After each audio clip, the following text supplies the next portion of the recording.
Hello and welcome to this tutorial for Redmine 0.9 dedicated to applications developers. The examples in this tutorial will be illustrated through the Chamilo project. Chamilo is an e-learning management system.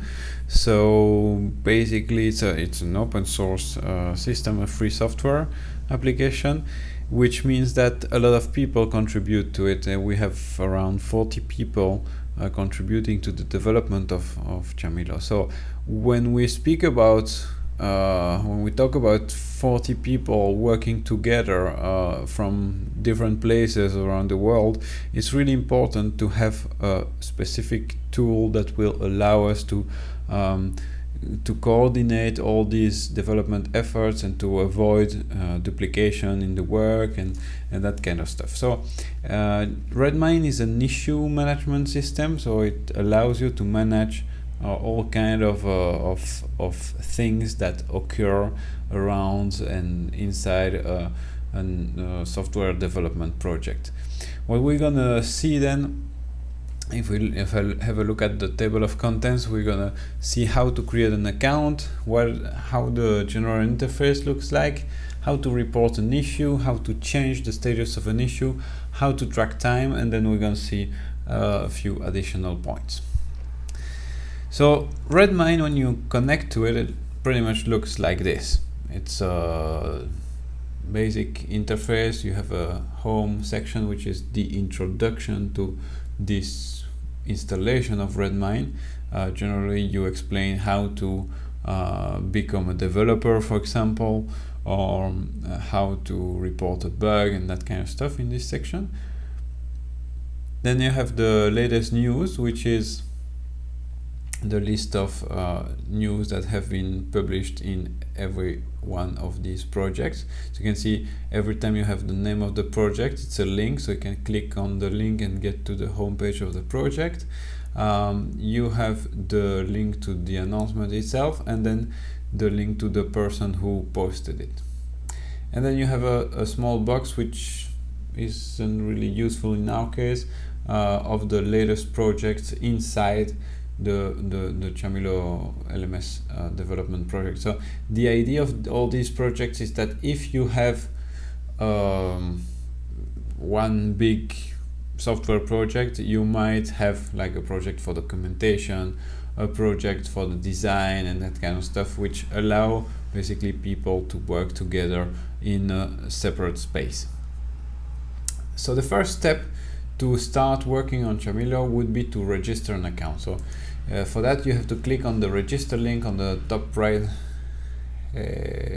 link, and you will have like a small section asking you for a login, which is your username usually, for a password, to repeat the password, and then your first name, your last name, and your email. Your email is very important because that's where you're gonna receive all the changes inside the application or inside the issues. The language is your language. It's gonna change the interface basically. You can put the country if you like or the birth date, but that's specific to this Chamilo installation. So I already have an account. So if you register an account on the Chamilo website, that's support.chamilo.org, we will take a few hours to check the validity of your account and then authorize the creation of your account. So you should just register this form and then come back a few hours later and try to log in with your login and password. So if you have already created your account, you get to the sign in page, which is also the link on the top right side. You just give your login, your password. In my case, it's my computer, so I'm quite sure that nobody else is gonna use it. So I click on stay logged in, so that my session remains open as much as possible. Then I log in, and when you log in, you'll get to your page. That's URL my page. And your page will tell you which issues are assigned to you, which issues you watch, and what is the time spent. That's coming from a plugin that we have installed on the system. So maybe you don't have it on a basic 0.9 installation of Redmine, but you can add this plugin, and it's a very useful plugin. Okay, so in terms of interface, you can see that we have a first link here that says home, which is the first page that we saw before. My page is the page that we just saw right now. Projects is the list of projects available to you, so the public projects or the projects to which you are subscribed. And you can enter any project to see the details of this project. The time tracker is something available only when you install the time tracker tool. The administration link is only available when you are administrator of the Redmine platform. And help is a series of a link to a series of documents that can help you on the Redmine website. On the other side, you can see that you are logged in as Y1. That's my account, but you will see your username there. You can click on it and then see details about that user, your specific sheet. That's the view that other users will have if they look at your account, if they follow a link of some place where you reported an issue or something like that. Then you can see a time counter which is not running right now. That's normal. That comes from the time tracker plugin. You have the my account tab, which is basically your account, your country, your date of birth, and then what type of frequency you want for the email notification. So you can define if you want to receive an event in every project that you're working on, or if you don't want to be notified, or anyway, then you choose. And then you have the time zone, which is important if you have a geographically spread population of developers, because then they will see stuff in their time frame, and you will see in the time zone, and you will see stuff in your time zone, and that's much better for everybody. You can also have you have a lot of stuff that you can do additionally to connect this account to something external, but that's not part of this tutorial. And then you have the sign out link, which allows you to disconnect from your account. And then you have a search box. The search box allows you to decide in which project you're going to search. So let's say I want to search in the Jamilo project, but I haven't entered any search term inside the search box, so it will basically send me to the home page of the Jamilo LMS project if I pick Jamilo LMS here. Okay, so if I pick Jamilo Association, I will get to the home page of the Jamilo Association. If I pick Jamilo LMS, I will get back to Jamilo LMS. So this is basically the generic interface. Now we're gonna delve a little bit deeper inside the interface of a specific project, but before that I just wanted to check, maybe you know, maybe you don't, but every search box in Firefox can be linked to a specific key. So let's see, for example, I have the support.jamilo.org. so let's say I want to easily search for task. Let's say I want to look for task 4545. Okay, that's a number of issue, an ID of an issue. Okay, there we go. I'm getting to the issue 4545. Okay, let's say that I'm on another website, so I'm on Google. Okay, I'm google.com. I'm here. I went wherever, I went in maps, and I want to jump from here directly to the task 4545. Now the only way to do that normally would be to get to Redmine and then connect, and then once we're there, we're inside the right project, look for 4545 here. But what you can do in Firefox is click right here and say add a keyword. That's in French here for me, but add a keyword for this search. and that will pop up a new window in which you can select. You can say, yeah, that's a search term for support.chamilo.org, and then say that you want to put a keyword which is support.chamilo.org SEO. Okay, that's it, and you register it. Now, if you're on another website and you suddenly want to see 4545, you just type SEO, which is your search keyword, 4545, and it will directly jump you to the tag. So I really recommend that you store the search keyword inside your browser, because it's really making things much faster in terms of looking for specific tasks.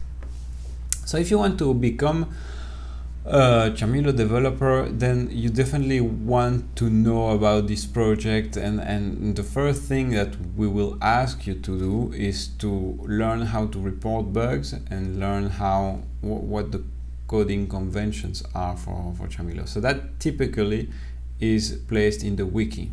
Okay, that's in the information database, and in the wiki you will find how to report bugs, and you will also find here coding conventions. Okay, we're gonna get back to the wiki afterwards, but that should be your first steps inside as a future developer of Chamilo LMS. So here on the home page you will see a small introduction of the project, the sub projects if there are any, and then a list of all the issues inside the system by category. Okay, by type of issue. It's more correct to say the type of issue. So you have bug, feature, support, to do, reusability, this kind of stuff, and you can see that for this project at least we only have bugs, feature, and support. Support is generally someone asking for help or for an answer regarding something that he doesn't understand. Features are new features asked by users, and bugs are issues that talk about something that doesn't work. We can see all the issues. We can see a calendar. The calendar is a specific view that allows you to really locate bug fixes or bug reports in time. So you can see here every day is marked with a small array. That's a small arrow. That's the green arrow indicates when a specific bug has been reported. So you can see that all the bug reports are growing in number here, just increasing in number. And when it's marked red, that means that it's supposed to be closed. As you can see, the due date is on the 15th of July. Okay, so that's how we try to arrange stuff, so it's easier for us to organize the dates at which every kind of element should be closed. Okay, very good. So that was the calendar we were looking. We also have a Gantt chart. If you have configured correctly all the tasks, then it will really appear nicely. Otherwise, it will appear something like that. So we don't really have dependencies. We really have precedences, because basically, if somebody wants to take over a task, then it just takes it over. That's how we work in this project. Obviously, we have people working on it and who have assignments, specific assignments, but they are free to choose at what time they do this one or this one. They just have to go forward with all of them at some point. Okay, so let's go back to the overview of the project. On the right side you have the members box, which gives you a list of all the members by roles. So you have managers, developers, reporters. Reporters are usually people who report new problems they found in the software, but they're not developers, so they don't fix them, but they report it. It's really important to have people, independent people from the developers who report bugs, because sometimes developers, even if they do a great job, they can't really be in the skin of all the users. So reporters are really important. They represent our users. And then you have the latest news for this project. So the next tab is the activity tab. The activity tab is a tab that shows how active was the project today or yesterday, or it goes back in time. But as you can see, every day has something occurring. So if you look at it, it's pretty much, if you just added a, so let's say you added a task, okay? So here I added a task a few minutes ago before starting this tutorial, and you can see that adding a task is like a yellow sticker, no, like a post-it. And then if I added a comment, if anybody added a comment to a task, you can see a small chat bubble. And then if someone closed off or rejected the task, then it's marked checked. Oh, that one's been checked already. And then if you have a task addition, then it's a small pencil. And then if you have a version control commit, a new version, then you have a small mechanical wheel. Okay, so what can you see here? You can see the time at which something was modified, the ID of the issue, the status if it has been changed, and the title of the issue. This all is a link to the issue itself. So if we click on the link, we can see the details of the issue. At the same time, you also have the name or the first line of the comment or the description of the issue, and the name of the person that made this change to the issue. You have a series of filters on the right side which allow you to put some more information inside that activity presentation. The roadmap tab is pretty much made to allow you to organize the development in versions. So it is based on versions that you will define in the settings tab as a project administrator, but otherwise it will not, I mean, you won't have anything showing here unless it is included inside a planned version, a scheduled version. So here you can see that 19 RC1, the release candidate one, is scheduled in 11 days, and we still have 139 tasks open. So we should close 10 per day or something like that to get to the objective. You can see a green bar, a double green bar actually, a dark green bar and a light green bar. The dark green bar indicates how many tasks in considering the total amount of tasks. So in this case 210, you can see that already like 30% of all these tasks have been closed, and actually you can see it here, 34%. And then you have the 66% open, but from these 66% we already are more or less at halfway, because the progress for each of these tasks has been changed and has been marked as as almost resolved. We're gonna see how the stages work regarding that. But if you want to know about the version, so you can click on 139 open, and you will get to the list of all features that are still pending before you can release the version RC1. That's the idea of the versions. And then you have the other versions due in 18 days, so 7 days later. Then you have version 192, sorry, etc, etc. By default, we only show the feature requests inside the shortlist here, but you can also add the bugs, and then it becomes a bit more messy, okay, because there are usually much more bugs than feature requests. Every new feature created generally triggers something weird in one case and another. And that's pretty much it for the roadmap. So if we go to issues now, we're gonna see a list of issues. So it's the same. These are the same issues that we would have seen in the roadmap view, but in more details, and it's not sorted by version. It's basically all the issues are present here. You can see the ID of the issue, which is very important, because from any place where you can edit text around in Redmine, you can indicate a hash sign, the number of the task, and it will link automatically to this task. The tracker is the type of task, or bug, feature, or support. The status is generally new when it started, assigned when it's assigned to someone, and then testing or need feedback when it is assumed to be finished, but that we require someone to counter check it.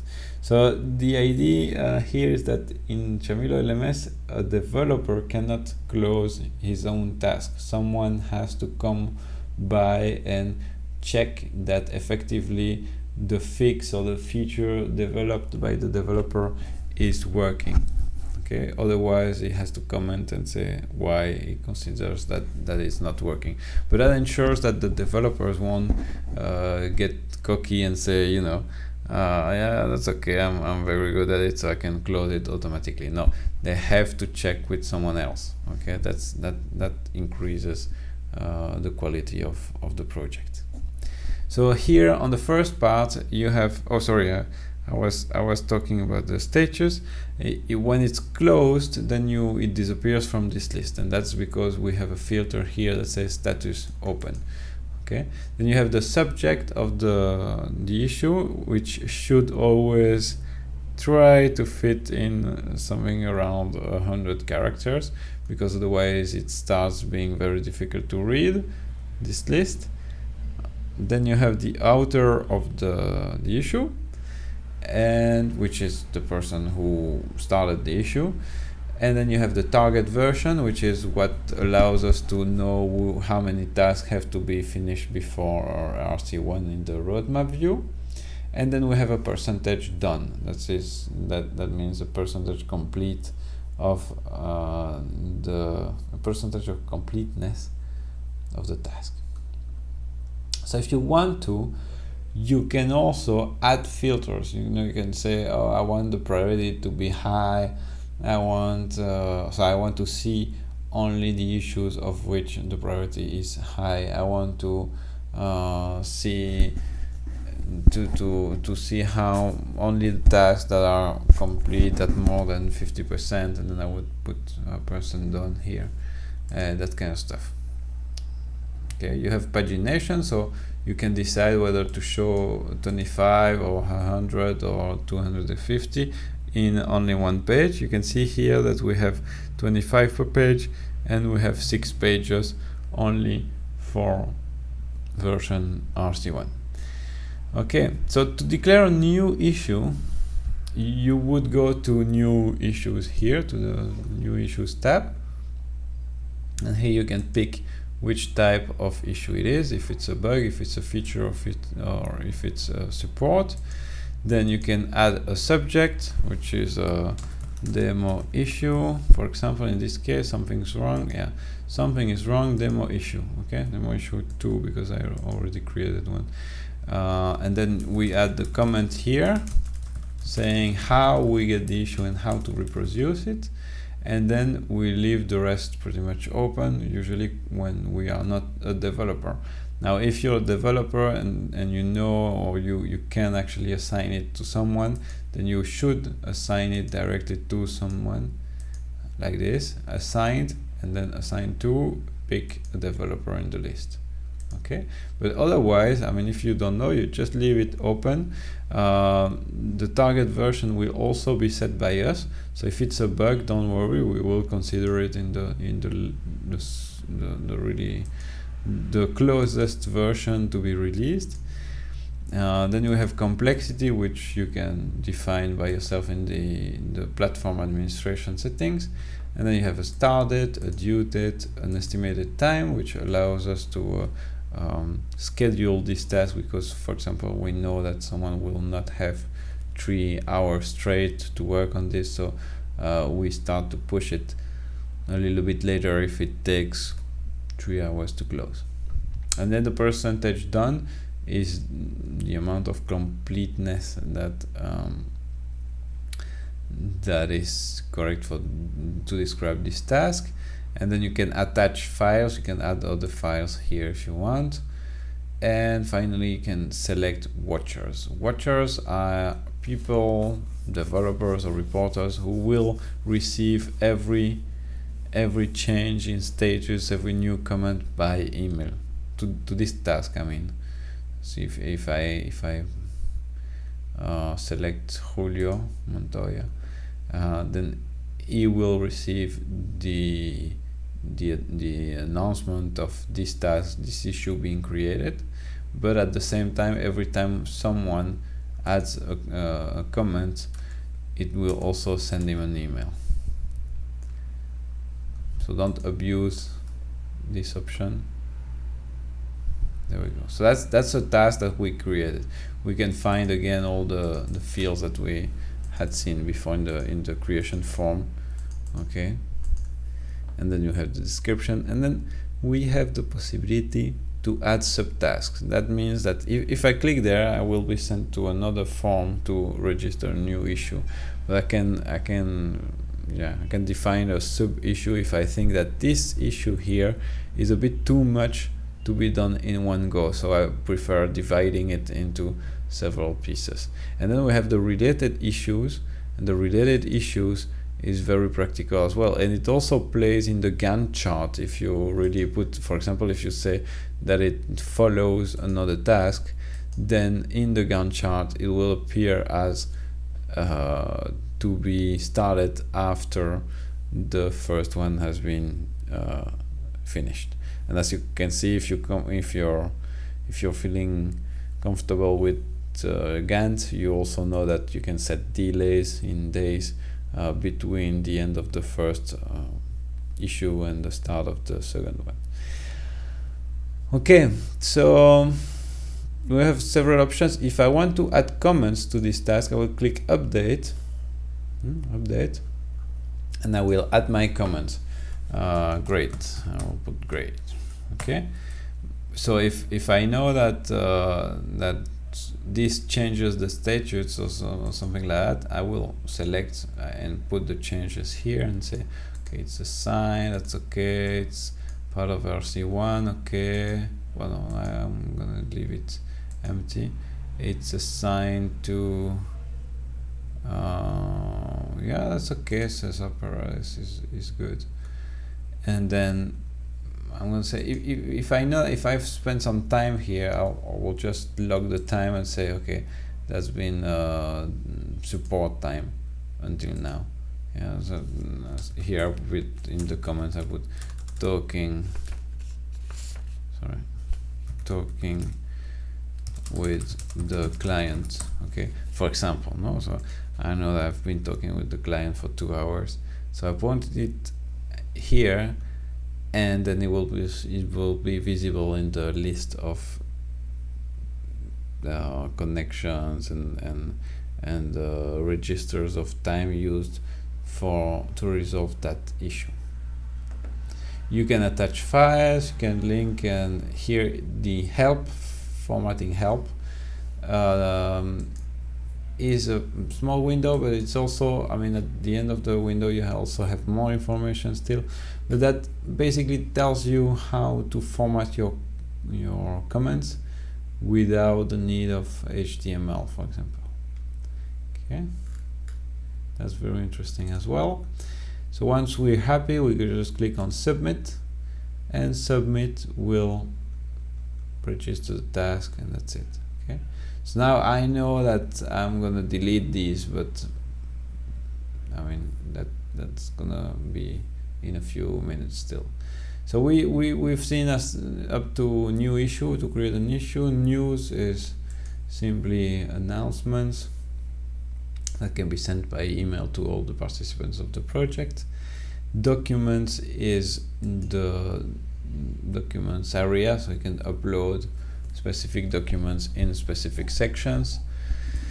You have the wiki, which is the way for us to coordinate all the information that we have about the development of the project, like the coding conventions, how to report bugs, and that kind of stuff.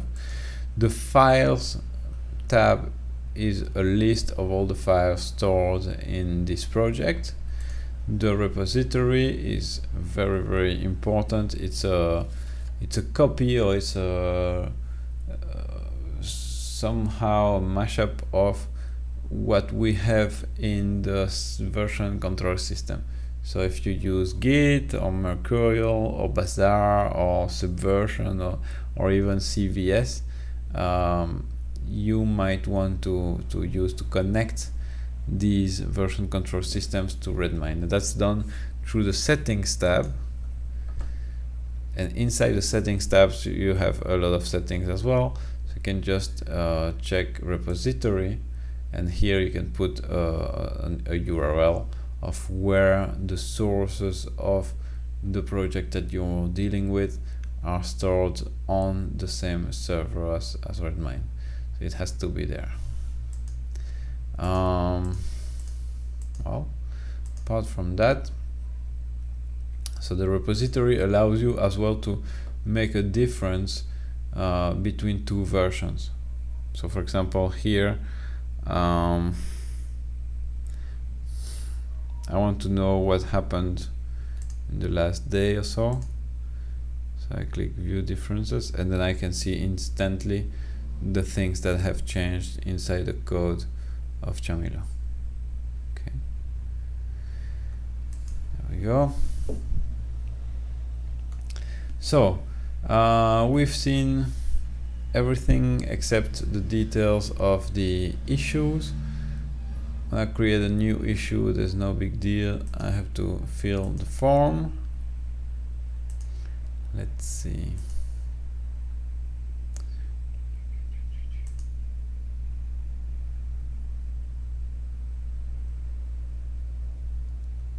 There we go. So in issues, okay, in issues, if I want to show that in the code I've been doing some hacking, and I've been having a lot of success doing so, inside every one of the issues that have been changed through a version control system has a little additional block here, associated revisions, it says. Okay, that is a direct link to the revision that supposedly fixes that problem. So what you can see here is that we use a specific denomination for that. This is a keyword to recognize that the comment, this is a comment added to Mercurial, and it has nothing to do, sorry,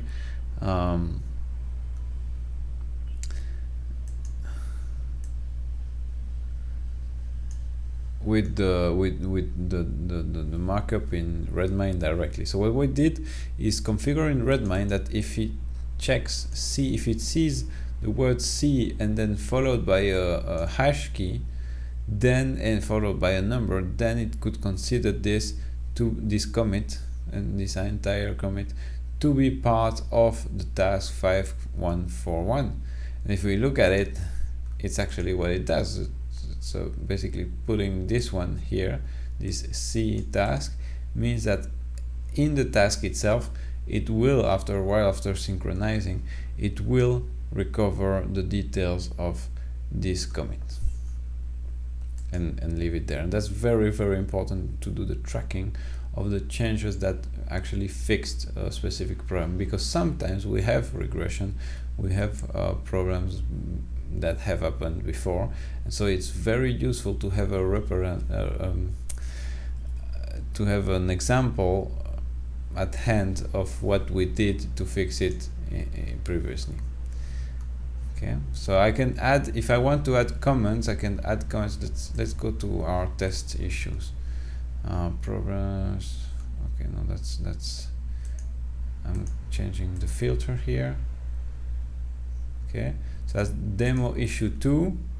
Okay, we had set it to 2 hours. We put that we had done some work with 50%, and then now I want to say, okay, it seems to be completed. So I checked it.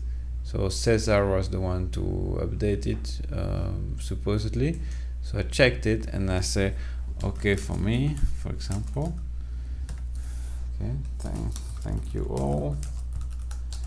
And then you can change the status and say, okay, this one is resolved.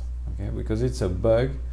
And you can see that here in the tab of the browser, because it's a bug, it's resolved. If it was a simple feature request, it would be closed. No, it would be implemented.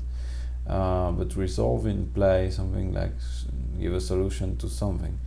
And yeah, anyway. The need feedback option is when a developer assumes it's over, but requires the attention of another person to confirm that he's right. Okay. Here in this case, because it was a demo issue, I'm going to put closed or rejected, better even. Okay. So because it's rejected, that means that nobody else will be able to write in the course until it's unblocked in some way. In the course, nobody else will be able to add comments to this task unless they are developers and they have the right to reopen the task. Okay, very good. So I click on submit, and then this change of task properties will be registered here. So here I say that I see that the task moved from assigned to rejected. Okay. And so the task will not appear anymore because it's considered closed by a rejection. Okay, it doesn't appear anymore. But I mean, what I wanted to show is that you can update any task and then write whatever you want, but you have to have the correct permissions to do that. Okay, so I'm adding ended, write whatever you want, and then I want to close it. Okay, I have a few people answering it, so the progress went up. Okay, and then it requires testing or it needs feedback. Okay, so I'm assigning it to me, but I'm saying, okay, it should have feedback. All right. Then everybody looking at this task afterwards know that they can be of assistance here and just say, okay, usually when I'm gonna check a task, I'm gonna say, okay, checking now, and then if I'm not the person assigned to it, I will change the assignment and set it to me. Okay, I will say, yeah, okay, I'm okay. I will check that it's working, and then if that works out, sorry. So by doing this, by assigning it to you and say, okay, checking now, you make it so that it's less likely for somebody else to do the same at the same time. Okay, they will probably be looking at the same issue, and so they will receive a message saying that something is being done with this issue. Okay, so here I'm happy with it, so I will close it. We reject it actually, but that's pretty much the same as far as we are concerned here. There we go. And if we go back to the issues, you can see, yeah, we don't have any demo issue anymore. Okay. So very good example here. We have Marco who added some task in while we were speaking. Okay. All right. So inside the issues, inside the issues screen, you have filters and you have options, but you can also save a filter. So let's say I only want to see the ones who have been authored by me. Okay, I'm okay with that. Okay, there you go. So it says I have reported 92.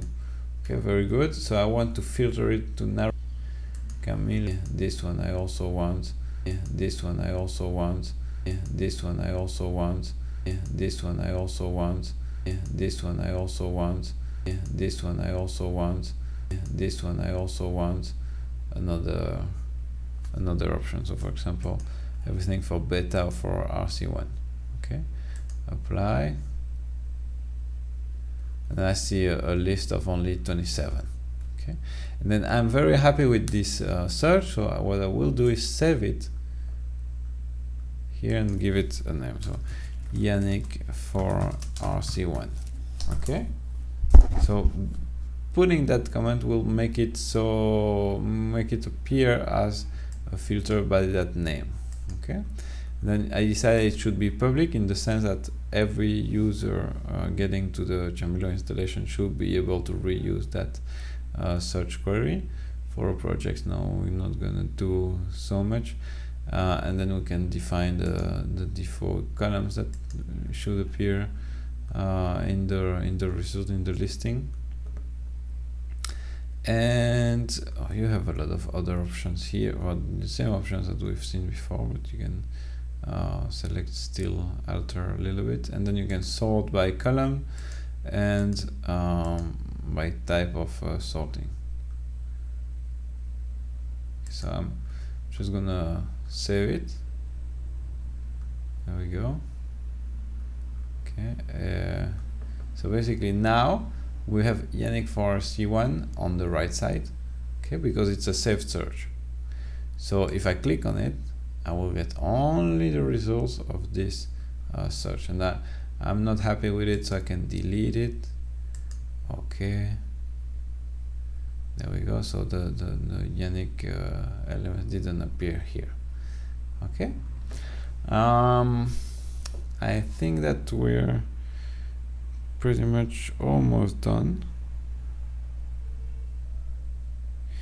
We still have to see the time tracking features. So time tracking feature is quite nice. It's a plugin. So if you are an administrator, you have to go to administration, check on plugins, and then you have to add the plugin in a specific directory inside your Redmine installation for it to be understood by Redmine, and then you can see the Redmine time tracker plugin.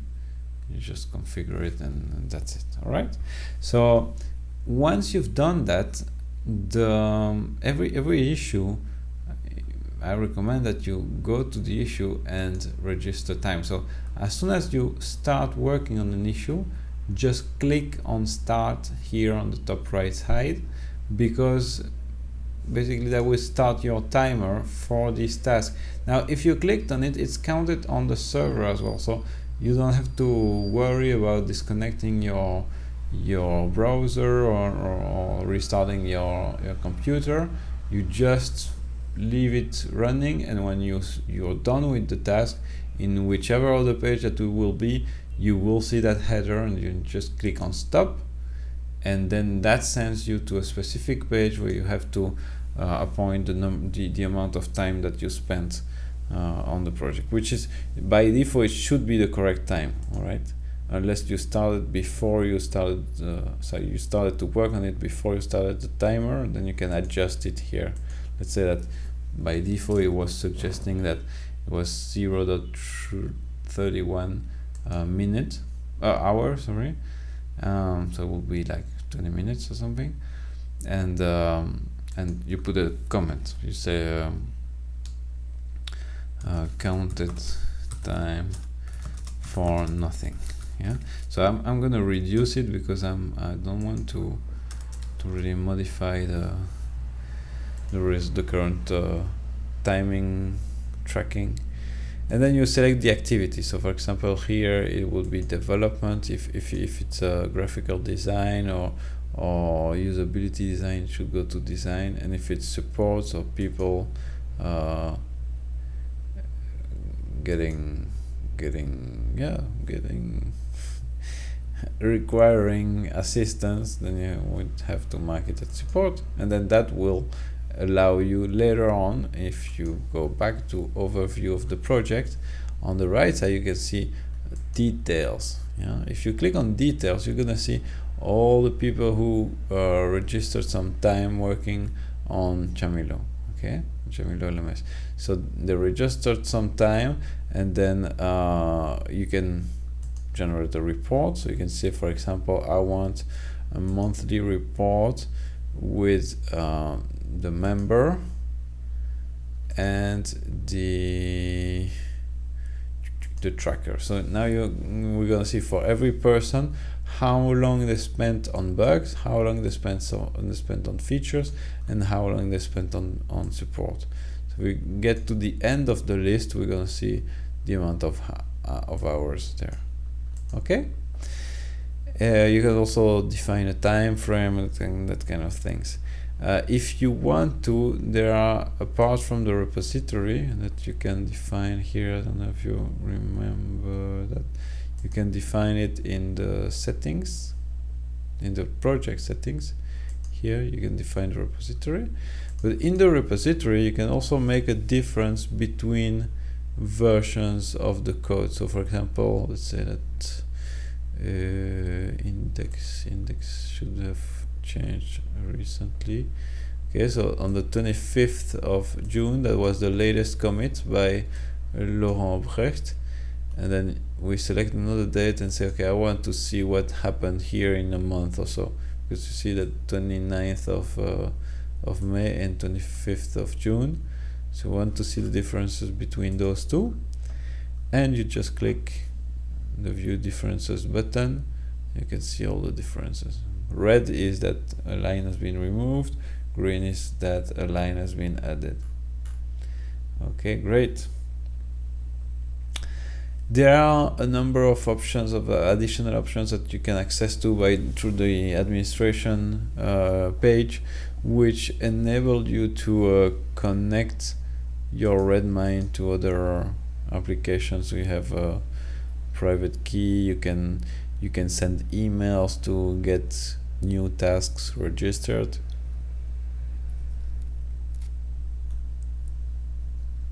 And that's pretty much it. Okay, so if you have any question, don't hesitate to tweet me. That's Y Warnier, so that's this account over here with an @ at the beginning. This presentation, a little bit of advertisement. This presentation was brought to you by Business. Oops, there we go. If you want to know more about us, just go to www.beesnest.com, and I hope to see you around. Thank you. Bye.